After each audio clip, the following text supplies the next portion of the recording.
চট্টগ্রাম নগরীর অন্যতম সমস্যা জলাবদ্ধতা নিরসনের মৃতপ্রায় বাকলিয়া বীরজাখাল খনন ও পরিচ্ছন্নতার কাজ শুরু করেছে বাংলাদেশের জামাতে ইসলামী চট্টগ্রাম মহানগর শাখা। সকালে খনন কাজের উদ্বোধন করেন city mayor doctor Shahadat Hossain. প্রায় 2200 ফুট দৈর্ঘ্যের বীরজাখালটি ভরাট হয়ে যাওয়ায় বৃহত্তর বাকলিয়ার মানুষ প্রতি বছর ভয়াবহ জলাবদ্ধতা কবলে পড়ে। জামাত নেতারা বলেছেন, সামাজিক দায়বদ্ধতা ও বৃহত্তর বাকলিয়ার জনসাধারণকে দুর্ভোগকে মুক্তি দিতে তারা এই খালটি খননের কাজ করছে। চট্টগ্রাম থেকে তৌহিদুল আলম রিপোর্ট, ছবি তুলেছেন বাসুদেব আর জানাচ্ছেন জামান আশরাফ। প্রতি বর্ষা মৌসুমে ভয়াবহ জলাবদ্ধতার কবলে পড়তে হয় বৃহত্তর বাকলিয়ার লাখো মানুষকে। এর অন্যতম কারণ হচ্ছে ভরাট হয়ে যাওয়া বাকলিয়া বীরজা খালটি। ভরাট হয়ে যাওয়া প্রায় 200 ফুট দৈর্ঘ্যের খালটি খনন হলে বাকলিয়ার জলাবদ্ধতা লাঘব হবে। দীর্ঘদিন পর খালটির খনন কাজ শুরু হওয়ায় খুশি স্থানীয়রা। খালের কারণে আমরা অনেক অসুবিধার, পানি নিষ্কাশনের খুব অসুবিধার মধ্যে পড়ছি।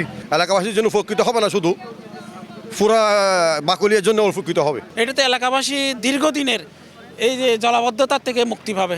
এখন কাজটা হলে আমার সবারই উপকার হবে। শনিবার সকালে বাংলাদেশ জামায়াতে ইসলামী চট্টগ্রাম মহানগর শাখার উদ্যোগে ও অর্থায়নে খালটির খনন কাজ উদ্বোধন করেন city mayor doctor Shahadat Hossain. এ সময় তিনি বিভিন্ন সংগঠন ও স্বেচ্ছাসেবীদের এ ধরনের মানবিক কাজে এগিয়ে আসার আহ্বান জানান। আজকে যে এই ধরনের একটা উদ্যোগ জামাত ইসলামী নিয়েছে এবং ওনাদের বলার সাথে সাথে ওনারা যে এটা আগ্রহ দেখিয়েছে, আজকে থেকে কাজ শুরু করেছে, সেটার জন্য আমি ওনাদেরকে ধন্যবাদ জানাচ্ছি। কারণ এই বীরজাখালটা বাকলিয়ার জন্য একটা বিশাল চ্যালেঞ্জিং ম্যাটার। খনন কাজের সহায়তা করবে সিটি কর্পোরেশনের বিশেষজ্ঞ একটি টিম। জামায়াত নেতারা বলছেন, বাকলিয়াবাসীকে জলাবদ্ধতার দুর্ভোগ থেকে মুক্তি দিতেই তাদের এই উদ্যোগ। আমরা এখন সহযোগিতা এবং পারস্পরিক বোঝাপড়ার মাধ্যমেই আমাদের জনগণের সেবা দেওয়ার জন্যই আমরা এই উদ্যোগটা গ্রহণ করেছি।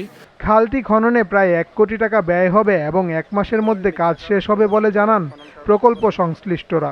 উদ্বোধনী অনুষ্ঠানে অন্যদের মধ্যে চট্টগ্রাম উন্নয়ন কর্তৃপক্ষ সিডিএর চেয়ারম্যান আব্দুল করিম সহ সিডিএ, সিটি কর্পোরেশন ঊর্ধ্বতন কর্মকর্তা ও রাজনৈতিক নেতারা উপস্থিত ছিলেন।